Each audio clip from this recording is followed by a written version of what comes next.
오늘 에베소서 두 번째 시간, 이 믿음 더욱 굳세라 두 번째 시간으로 찬송하리로다 라는 제목으로 하나님 말씀 나누겠습니다. 한 신학교 교수님의 간증입니다. 그 교수님은 학교에 있는 채플 시간에 찬송을 전혀 부르지 않았다고 합니다. 속으로만 불렀지 우리처럼 소리를 내서 겉으로 크게 찬송 부르지 않았다고 합니다. 이유는 상처였습니다. 이 교수님이 되게 음치였는데 어렸을 때 찬송을 부를 때마다 사람들의 조롱과 야유, 무시를 받았다라는 것입니다. 그게 상처가 돼서 어른이 되고서도 신학교 교수가 되어서도 속으로는 부르는데 겉으로 크게 소리내서 부르지 않았다라는 거예요. 그런데 그런 교수님이 어느 날 채플 시간에 크게 찬송을 부른 거예요. 여전히 음치였는데 소리는 힘이 있었습니다. 사람들이 놀랬죠. 주변 교수들도 학생들도 놀랬습니다. 채플 시간이 끝나고 강의 시간에 한 학생이 대표로 용기를 내서 물었습니다. 교수님, 평소와 다르게 찬양을 오늘 크게 부르시던데 무슨 이유라도 있습니까? 그랬더니 강의 들어가기 전에 꿈 이야기를 하시더래요. 사실은 내가 어젯밤에 꿈을 꿨어.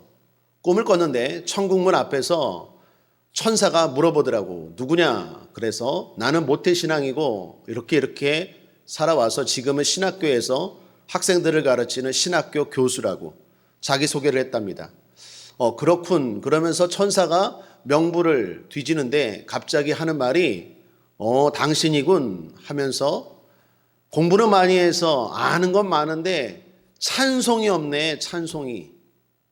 천국은 신학적인 지식이 많은 사람들이 가는 게 아니라 하나님을 하나님으로 여기고 찬송하는 자들이 모이는 곳이야. 그러니 다시 가서 찬송 많이 부르고 와. 그리고 천국 문을 쾅 닫아버리더래요. 그리고 꿈을 깬 거예요. 깨달은 거예요. 내가 신학적으로 많이 배우고 학생들까지 가르치는 자리까지는 왔지만 마음을 다해서 진정으로 하나님을 높여드리고 올려드리는 찬송 얼마나 불었나 고민하고 깨닫고 회개하고 이제부터 음치라고 해도 용기를 내서 하나님 앞에 어린아이와 같은 마음으로 찬송을 해야겠다 라고 결단했다라는 것입니다. 그렇습니다. 사랑하는 여러분, 찬송은 천국이 찬송으로 가득한 곳입니다. 천국, 하나님의 자녀들이 모인 천국은 찬송이 넘치는 곳이죠. 요한계시록 19장 5절에 보면 보호자에서 음성이 나서 가로되 하나님의 종들 곧 그를 경외하는 너희들아 물온대소하고 다 우리 하나님께 찬송하라 하더라. 물온대소하고 천국은 누구든지 하나님을 높이는 자들이 가득한 곳이에요. 히브리서 13장 15절에 이러므로 우리가 예수로 말미암아 항상 찬미의 제사를 하나님께 드리자. 이는 그 이름을 증거하는 입술의 열매니라. 이러므로 그렇습니다. 구원받은 자들이라면 하나님의 자녀라면 당연히 찬미의 제사가 삶 가운데 넘쳐야 된다라는 것입니다. 오늘 에베소서 1장입니다. 에베소서 1장은 크게 두 부분으로 이루어졌습니다. 3장 14절까지는 찬양에 대한 부분이고 15절부터 23절까지는 기도에 대한 부분입니다. 신앙생활의 찬송과 기도는 두 기둥이죠. 그 기초는 말씀이고, 그러니까 말씀의 기초에서 하나님을 높이는 찬송, 말씀의 근거에서 하나님 앞에 간구하는 기도, 이 두 개가 신앙의 두 기둥이다라는 것입니다. 오늘은 먼저 찬송에 대해 나누고자 합니다. 찬송할 때 하나님이 가까이 하십니다. 시편 22편 3절에 이스라엘의 찬송 중에 거하시는 주여 주는 거룩하시니이다. 찬송 가운데 하나님이 거하신대요. 찬송 많이 해야 되겠죠. 기도할 때도 주님이 가까이 하십니다. 시편 145편 15절에 여호와께서는 자기에게 간구하는 모든 자 곧 진실하게 간구하는 모든 자에게 가까이 하시는도다. 그러니까 찬송과 기도가 많으면 늘 주님과 동행하는 삶이 된다라는 것이죠. 그러므로 찬송 많이 하고 기도 많이 합시다. 자, 오늘 찬송에 대해서 먼저 나누죠. 바울은 오늘 본문 3절에서 찬송하리로다 라고 시작합니다.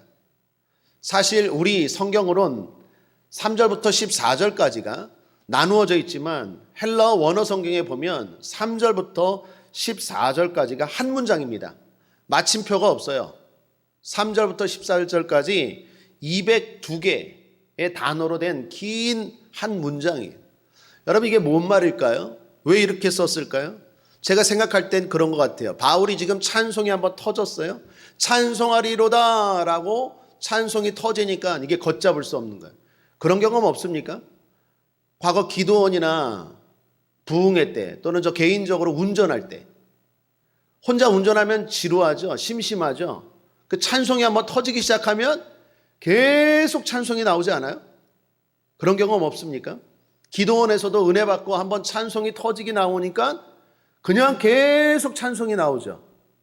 찬송을 또 부르고 또 부르고 또 부르고. 아마도 바울이 그랬던 것 같아요. 의도적으로 한 게 아니라 찬송하리로다 라고 찬송하면서 그냥 이게 숨 돌릴 틈도 없이 계속 하나님을 높이고 감격해서 찬양이 터져 나왔다라는 것입니다.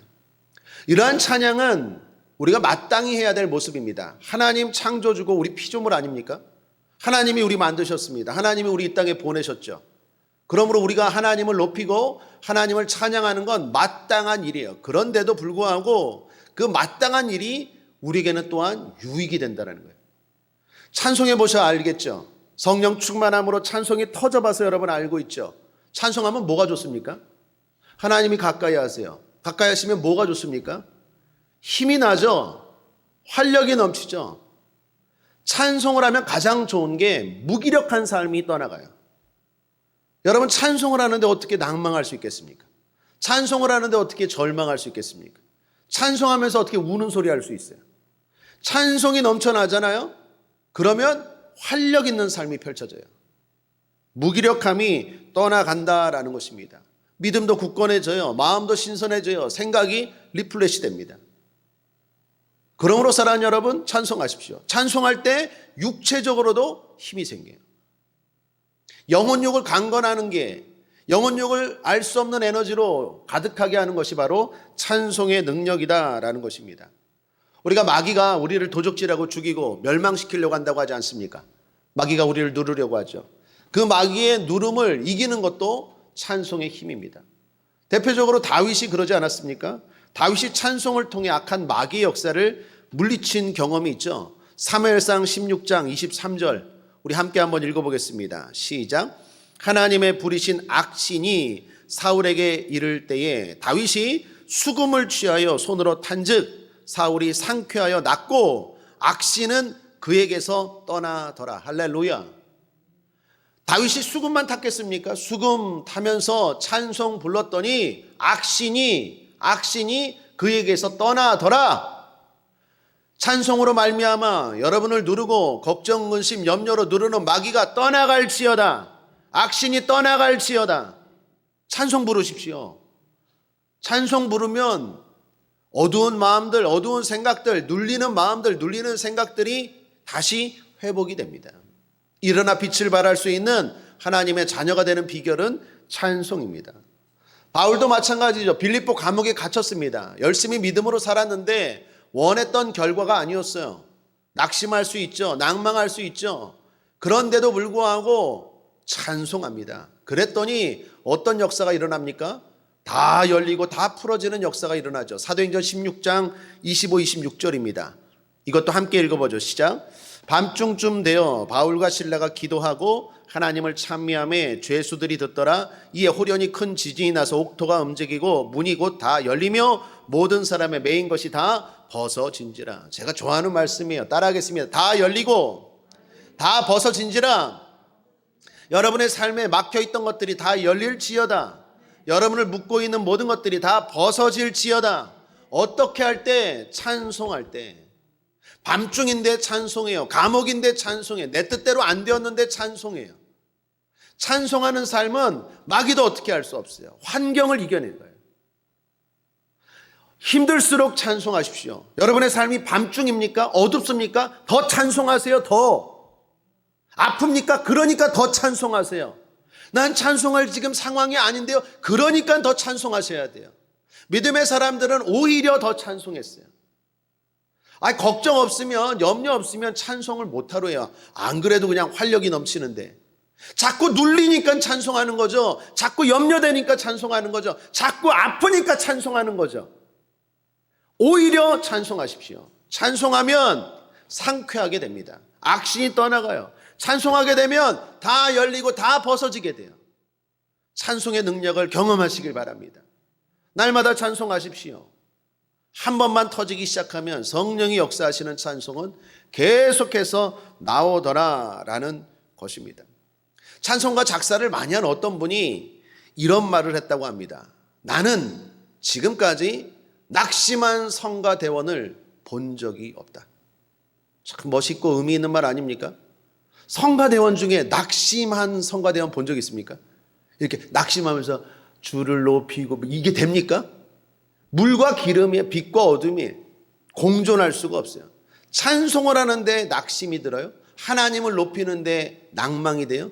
될 수가 없습니다. 그러므로 사랑하는 여러분, 찬송합시다. 사실 지금 우리가 예배 가운데 찬송할 수 있는 것은 대단한 특권입니다. 기독교 역사 가운데 제가 살펴보니까 회중 예배 가운데 찬송을 부를 수 있었던 것은 종교개혁 이후예요. 종교개혁 이전에는 예배 시간에 회중이 함께 찬송을 부르지 못했습니다. 이유는 4세기 때 종교회의 라오디게아 총회 때 회중에서 예배 때 성도들이 함께 찬송을 부르는 것을 금지했기 때문이라고 합니다. 그런데 마틴 루터가 보니까 초대교회도 그렇고 초대 교부들도 그렇고 함께 찬송을 했거든요. 그러니까 종교개혁을 하면서 예배개혁도 한 거예요. 예배개혁도. 그 전에는 종교개혁 마틴 루터가 하기 전에는 찬송이 예배 때 성가대만 한 거예요. 그것도 라틴어로 한 거예요. 라틴어로 못 알아듣는 라틴어로 찬송을 하니까 듣는 성도들은 그냥 멀뚱멀뚱 의미도 모르고.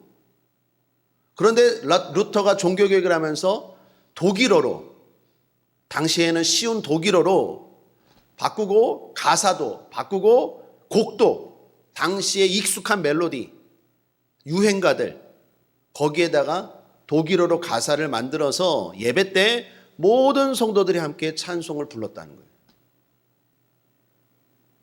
그러므로 지금 우리가 함께 이렇게 찬송을 예배 때 부를 수 있다는 것은 대단한 특권이요 또 은혜인 줄 믿습니다.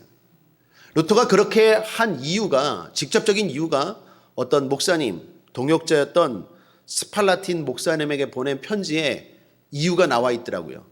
이렇게 기록되어 있습니다. 제가 독일어 찬송을 만드는 이유는 노래란 매체를 통하여 하나님의 말씀이 성도들 속에 살아있게 하기 위해서입니다. 초대교회 교부들이 보인 모범이 이것입니다. 루터가 왜 종교개혁하면서 회중들이 찬송하게 했다고요? 하나님의 말씀이 살아있게 하기 위해서.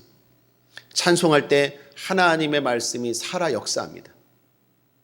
그러므로 사랑하는 여러분, 찬송이라는 것이 대단한 특권이요, 은혜요, 능력임을 아시고 힘들수록 어려울수록 눌릴수록 우리가 찬송해야 될 줄 믿습니다. 이런 말이 있습니다. 설교의 대상은 인간입니다. 설교는 사람을 움직이죠. 기도의 대상은 하나님입니다. 기도는 하나님을 움직이죠. 그런데 찬송은 하나님과 사람을 다 움직여요. 그러므로 찬송은 설교이자 곧 기도입니다. 찬송이 얼마나 좋은 것입니까? 저는 목회하면서 저 개인적으로도 그렇고 실망되고 낙심되고 눌릴 때도 있죠.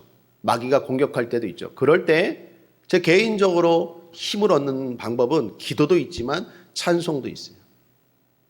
찬송 많이 부르고 많이 듣습니다. 그러면 힘이 나요. 생각이 긍정적으로 돼요. 낭망이 물러가요. 몸도 건강해져요. 활력이 생겨요. 무기력함이 떠나가요. 일단 목회하면서 많은 성도들이 힘들어할 때 특별히 찬송, 특별히 크게, 특별히 박수 치면서 신방하고 그 집에서 찬송 부를 때 그 집안 분위기가 달라지고 그 성도님들이 살아나는 것들을 많이 경험하게 돼요. 함께 예배 시간에 크게 찬송하고 나아갈 때 성도들의 얼굴이 달라지고 또 때로는 질병도 치료되는 하나님의 역사를 경험한 적도 있습니다. 그러므로 사랑하는 여러분, 찬송합시다. 찬송 그 자체가 복입니다. 자, 그런데 찬송은 무엇보다 감사에서 비롯되죠. 찬송은 소리만 있어서 되지 않죠. 마음이 중요하죠. 왜 그렇습니까? 하나님은 마음을 보시기 때문에. 그러니까 소리만 크게 질러도 되는 게 아니라 마음을 담아야 되겠죠. 그런데 이 마음이 감사가 넘쳐야 찬송이 되죠. 내 마음에 미움과 절망과 슬픔이 있어요. 그러니까 억지로 찬송하다 보면 그 마음이 바뀌기도 하지만 그런 마음이 있는데 어떻게 찬송이 되겠어요? 감사가 흘러 넘칠 때 진짜 진정한 찬송이 흘러나오겠죠. 제가 여기서 설교하면서 여러분 찬송하십시오, 찬송하십시오 라는 말을 듣고 찬송하는 것도 힘이 있겠지만 우리 스스로가 각자가 진짜 마음의 감동을 받아서 하나님을 높일 때 그 찬양이 하나님이 기뻐 받으시고 우리에게는 복이 되겠죠. 그러기 위해서는요, 감사가 기반이 돼야 되죠. 감사가 있을 때 진정한 찬송이 되죠. 감사는 또 언제 생깁니까? 은혜가 임할 때 감사가 넘쳐요. 여러분, 감사는요, 감사할 게 없어서 감사를 못하는 게 아니라 감사할 걸 못 찾아서 감사 못하는 거예요. 한번 따라하겠습니다. 감사할 거리가 다 있다. 다 있습니다. 감사는 감사할 거리가 없어서 못하는 게 아니라 감사를 못 찾아서 못하는 거예요. 자, 그렇다면 감사를 왜 못 찾을까요? 은혜가 임하지 않기 때문에 그래요. 여러분 지금 잘 따라오고 계십니까? 진정한 찬송은 감사가 있어야 되고 감사는 은혜가 임해야 돼요. 은혜가 임할 때 감사할 거리가 보여요. 그래서 은혜가 중요합니다. 여러분 감사할 거리가 없다고요? 이스라엘 백성들은요 가장 큰 특별히 이런 가을 절기적으로 가을 때 초막절이라고 해서 풍성한 추수가 있을 때 일부러 7일 동안 텐트, 오늘날로 말하면 텐트 치고 밖에서 7일 동안 잤어요. 왜 그랬을까요? 이런 풍성한 은혜와 추수를 주신 하나님, 그 하나님을 기억하는데 그 하나님이 구원의 하나님, 저 광야에서 저 죄인이었을 때, 종이었을 때 날 구원하신 하나님, 그 하나님을 기억하고 감사하는 거예요. 여러분, 농사를 짓다 보면 풍년이 있을까요, 없을까요? 있죠. 흉년도 있을까요, 없을까요? 있죠. 그래도 항상 감사했어요. 왜요? 기준이 광야인데. 기준이 광야예요. 여러분 지금 힘드십니까? 기준이 6.25예요, 6.25. 기준이 6.25인데 감사가 안 터져요? 기준이 보릿고개예요. 기준이 6.25고 기준이 보릿고개인데 지금 조금 못 산다고, 지금 조금 없다고, 지금 전세 산다고, 월세 산다고. 그때는 아예 천막이었는데, 집도 없었는데, 그때 먹을 것도 없어서 맨날 그냥 미군 쫓아다니면서 그거 얻어먹고 이랬는데, 지금 뭐가 없다? 감사를 못한다? 기준이 6.25인데, 이스라엘 백성들의 지혜가 거기 있는 거예요. 그래서 추수 때마다 7일 동안 텐트 치고 광야에서 자는 거예요. 우리가 이런 때도 있었는데, 감사를 못하겠느냐? 그럼 항상 감사가 넘치죠. 그러므로 사랑하는 여러분, 은혜가 임하면요 감사할 거리가 보여요. 기준이 보여요. 우리가 기준이 무엇입니까? 구원이죠. 하나님이 우리를 구원하셨어요. 그래서 바울이 찬송하리로다 그러면서 제일 먼저 언급한 게 무엇입니까? 3절을 다시 한번 읽어보겠습니다. 3절 함께 읽겠습니다. 시작.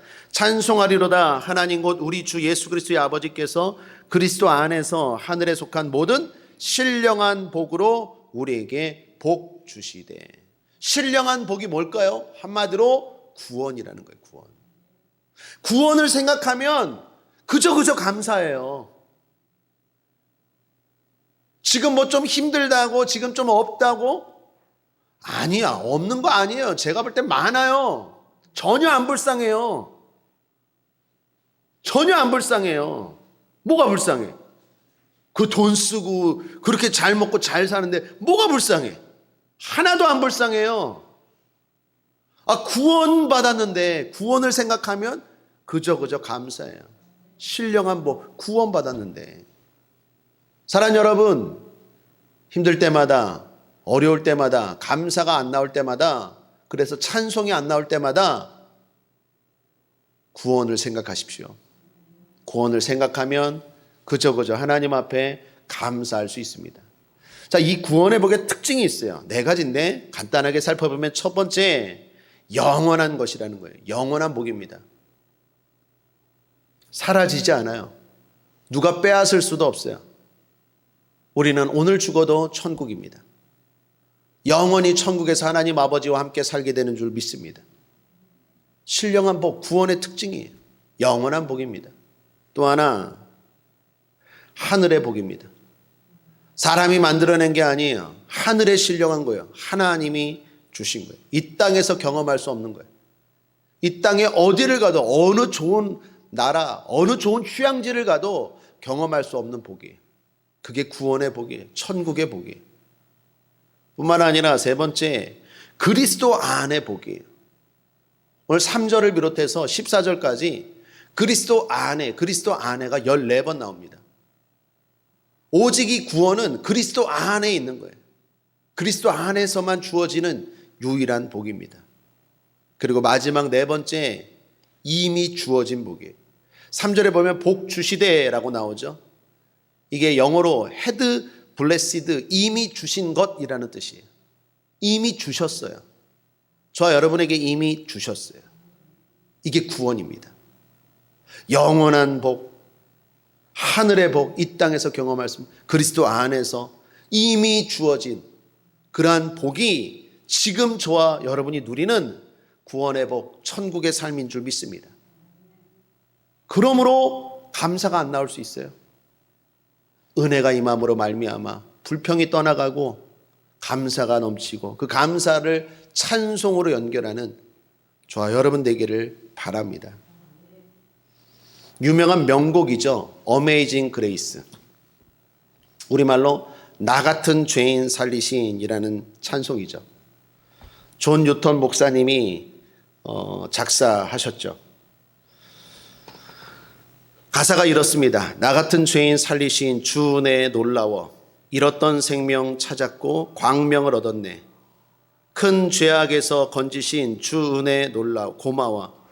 나 처음 믿은 그 시간 귀하고 귀하다. 이제껏 내가 산 것도 주님의 은혜라. 또 나를 장차 본향에 인도해 주시리. 거기서 우리 영혼이 주님의 은혜로 해처럼 밝게 살면서 주 찬양하리라. 이게 존 뉴턴 목사님이 작사한 유명한 어메이징 그레이스, 불신자들도 많이 하는 나 같은 죄인 살리신이라는 찬송입니다. 제가 알기로 존 뉴턴 목사님은 마지막에 돌아가실 때 치매가 왔대요. 점점 기억이 사라져가요. 그런데 마지막 죽는 순간까지도 이런 말을 했대요. 내가 다 잊어먹어도 다 기억이 안 나도 절대로 잊지 못하는 것. 나는 죄인이었고 예수 그리스도로 말미암아 구원받았다라는 사실. 이거는 내가 절대로 잊지 못한다라는 유명한 고백을 했다고 합니다. 어제 조용기 목사님 소천하셨죠. 조용기 목사님도 평생 강조했던 말씀이 무엇입니까? 구원이었어요. 구원. 구원 받았는가? 그렇다면 됐어.